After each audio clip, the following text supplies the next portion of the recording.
Chapter 10. The first snow followed Draka by a mere 29 days. It was not much, a few crystalline flakes that melted before settling on the ground. But snow had never come this early, and Durotan felt both furious and sick. In the summer, there had been some protest at his miserliness with their supplies, but now that vanished almost as quickly as the snowflakes. Resignation settled in, but the clan knew they would greet the swiftly approaching winter prepared. Durotan was proud of them. Draka's unexpected arrival heartened the Frostwolves. She would tell stories to rapt young orcs, and some rapt not-so-young ones too. At Durotan's request, she drew maps on dried, tanned hides, showing where she had travelled and what lay there. She offered techniques the Frostwolves had never seen before, ways to hold the bow that granted a steadier aim, methods to rewrap sword hilts to make them easier to grip. But most of all, Durotan realized she offered hope. If an exile could return to the Frostwolves after 2 full years, alive and even stronger, surely they could all survive. Shortly after the snowfall, Durotan asked Gaia, Orgrim, Drek'tar, and Draka to join him in the chieftain's hut. The first 3 had become trusted advisors, and he sensed Draka had much to contribute as well. At first, the others were stiff and uncomfortable around the newcomer, but gradually everyone started to relax. "I have missed frostweed tea," Draka admitted, accepting a hot cup from Durotan. "Other herbs are nourishing, but none is as tasty." Drek'tar, holding his own cup between his hands, turned his head in her direction. "Other herbs?" he inquired. "Only the frostweed and the kevak leaf are safe for us to eat." "I thought so too," Draka said, "but I have since learned that I was wrong. Fireweed and arrowroot can both be eaten. Arrowroot saved my leg when I chewed it and made a poultice to treat a red maca sting. And starflower," her eyes sparkled. "Well, if you need a long sleep and interesting dreams, simply drink a cup." Gaia looked stunned and sat down awkwardly. "Starflower gives death, not sleep. So we, and you, were taught, Draka. Why would you drink it?" "I did not know what it was when I was offered it," Draka said. "The Thunderlord clan says it is good to quiet the mind." Gaia shook her head slowly. "That you are here to tell us this is proof it is not poison, but—" "No doubt our ancestors had reason for teaching us this," Durotan said. "It could be that someone drank too strong a potion and never awoke." "This could be of great help," Drek'tar said. "Anything that can heal or feed this clan is a gift, Draka, daughter of Kelkar, son of Rakish. Later, come to the shaman hut and tell all of us what else you have learned." Draka's cheeks turned dark. Durotan almost laughed. Draka, who had survived what most orcs considered a death sentence, who had travelled far and wide, who had a gleefully coarse sense of humour, and who had seen orcs who wore the blood of their own kind like an obscene decoration. Draka was blushing, and abruptly he understood. Gently, he placed a hand on her arm. "You are no longer an exile, Draka. You are one of us. You always have been." She shook off his hand with a grunt and muttered something he couldn't catch, but the look she gave him was grateful. Later, taking advantage of the good weather, Durotan assembled a hunting party. Anxious to see Draka demonstrate her various techniques against living prey, he invited her to join the group, and was taken aback when she refused. "Why will you not come?" he demanded. "Because I do not wish to." "We require your skills, Draka. We must know what you know." "I have taught you enough here in the village," she said.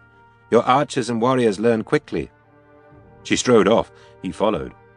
"The Frostwolves need you to hunt with us." "You have not needed me for 2 years," she shot back, and kept walking. Clan members did not simply walk away from their chieftain when he was speaking to them. Irritated now, Durotan grabbed her arm to hold her. She tried to jerk away, her black brows drawing together, her strong jaw jutting fiercely. Like the hands of all orc males, Durotan's were huge on her smaller form. "I am your chieftain," he growled. "You will do as I command." Her eyes, brown as the earth, deep as its secrets, bored into his. "Is this how you lead, then? Perhaps I should have stayed away."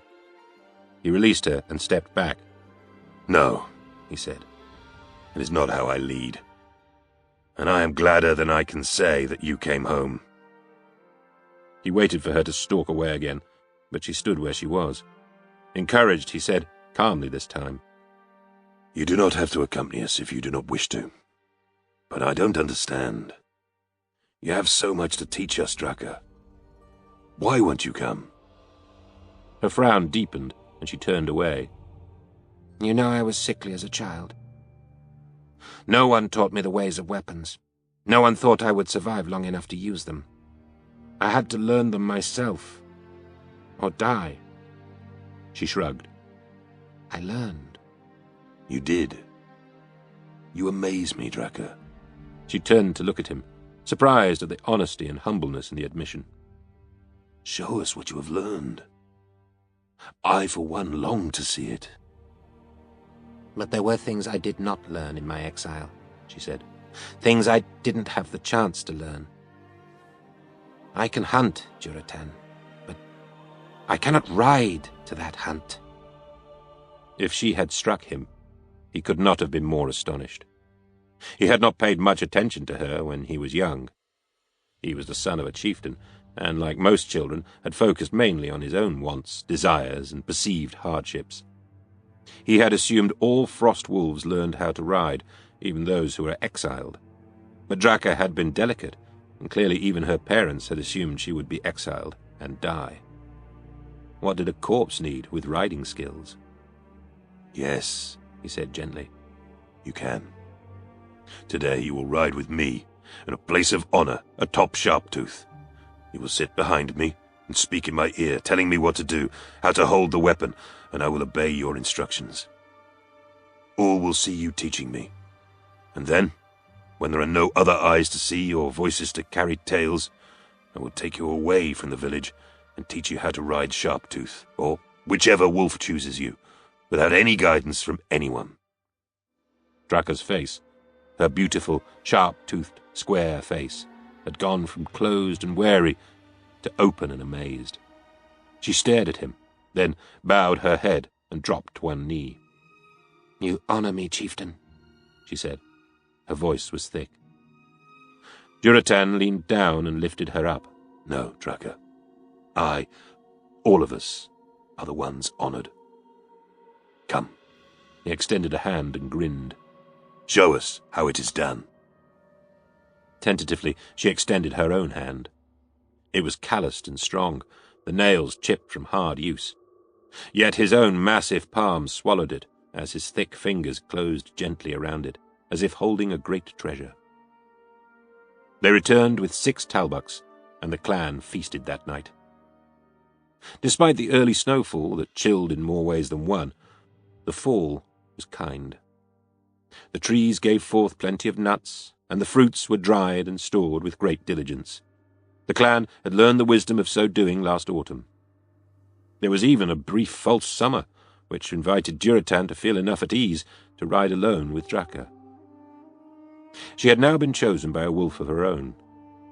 When only a few days old, a Frostwolf child was permitted to play with the pack and bond with the pups. This first great friend could live to see 15 turns of the seasons. The death of one's first wolf was a respected occasion of tremendous grief, often the first great loss of an orc's life. Another wolf would choose the bereaved clan member. This pattern was repeated until the death of a frost wolf left the wolf behind, alone, just as Ice had been when Garad was killed. The bereft wolf grieved until it chose another clan member. Sometimes that never happened, and the wolf was unrideable for the rest of its life. No one had been more shocked than Draka when, one evening, Ice had separated from the pack and lain down beside her as she sat by the fire. Bold and strong as she was, she had gazed at the huge wolf with the innocent wonderment of a child, hardly daring to believe what she was seeing. Has he chosen me?" Draka had asked. Her voice had cracked on the last word. When Durotan assured her that Ice had indeed done so, she had thrown her arms around his father's wolf, and he had seen the glint of tears of joy in her eyes. Durotan had worried at first, as ice was powerful and stubborn. But he seemed to sense Draca's uncertainty and treated the former exile like a pup. Orgrim teased him relentlessly. She would be a worthy mate. Even your father's wolf thinks so. You would sire fine children. She is strong and beautiful, and, he added, smarter than you. All that you say is true, old friend, said Durotan. Even the last. Do you not find her pleasing?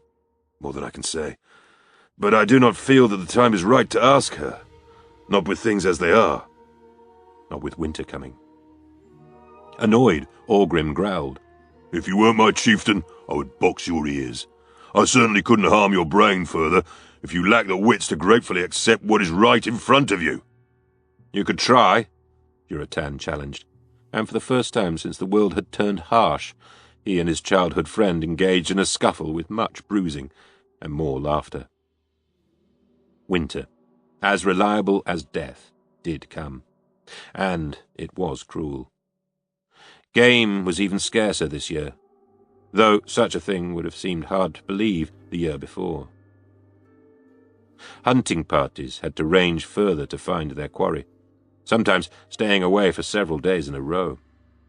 Kirknal, who had led one such hunt, took his chieftain aside upon the group's empty-handed return. "We saw Talbuks," he said bluntly, "but we did not pursue them." "What?" Durotan had to modulate his voice. Something in Kirknal's grim, lined face told him that this was not news to share with the clan. More quietly, Durotan asked, "Why not?" "They were sick," Kirknal said. "Sick in a way we have never seen before. They looked like they were not alive, yet they moved. Patches of fur were worn away, and the skin looked green." Durotan felt a chill that had nothing to do with the coldness of the air. "It could be that they have been reduced to eating poison," Durotan said. "Sometimes that can change the color of the skin before death." "Even to green?" Kirknal asked, doubtfully. "My father once told me he met an orc almost as blue as Draenor. He said it happened when the other clan's water supply became tainted. If blue, then why not green?" Kirknal looked relieved. "That is likely what it is. I had never seen anything like it before. I am glad to know your father spoke of such things." "Me too," Durotan admitted. "Still, say nothing of this. We have enough troubles for our waking hours. We do not need our dreams to be filled with worries too." One evening, the clan gathered by the fire to listen to Gurlak, whose voice was the strongest, sing a Lokvad nod. The laughter and cheering of approaching orcs mingled with his words. Since there was a group on patrol, as usual, Durotan knew these must be the calls of the returning hunting party. Everyone's face brightened at the sound. It meant food, and it had been over 12 days since they had eaten anything but dried fruits and salted fish. "Chieftain!" cried Nokra as he approached, still on his wolf. The firelight caught the glitter of the rings in his nose and pointed ears, as well as revealing his enormous grin. "We bring good news." "Your safe return is good news all on its own. But I suspect you do not come empty-handed." "We bring 3 Talbuks and a sign from the spirits," Nokra said as he swung down from atop his wolf. Drektar turned his head in Nokra's direction at the words. "I will be the judge of that, Nokra, but I would be as pleased to hear it as any Frostwolf," he said. "What is this supposed sign?" "We followed the trail of the Talbuk herd to the base of Great Father Mountain," Nokra said. "There is a lake there that wasn't there before." "There is grass around it," Shaksar, Nokra's daughter, put in, so excited that she interrupted. This was only her 3rd hunt. She was shaping up to be one of their best trackers, with a sharp eye matched only by the sharp tongue she had inherited from her father. "Chieftain, the water is hot." Excited murmurs arose. "Surely this is a blessing from the spirit of fire, isn't it, Drektar?" Nokra persisted. "In the midst of the worst winter we have ever seen, to find an oasis like this?" "I have heard of springs that produce heated water, but never one suddenly appearing," Durotan said. "Nor have I, and I have lived long and listened well to the old stories," Drektar said. He looked cautiously optimistic. It is strange that the spirit of fire did not come to me, but it certainly is not beholden to do so. Nor are any of the spirits. I do believe this is a good sign. We now know of a place where our prey will gather if they are to eat. And this means that we, too, will eat. "And bathe," said Nokra. "It is nothing like the cold lake water in summer. You must come, chieftain, and see this gift for yourself." The very next morning, Durotan and a few others, including Orgrim, Gea, and Draka, rode to the base of Great Father Mountain. Durotan's eyes widened at the sight. It was exactly as Nokra and Shaxer had described it. A small spring, which by all logic ought to have been frozen solid, bubbling and emitting steam. It was surrounded by a patch of green, startlingly verdant against the thick white blanket of snow. And when Durotan sank into the welcoming waters, the near scalding water first shocked, then soothed, and he, too, believed that the spirit of fire was smiling upon them.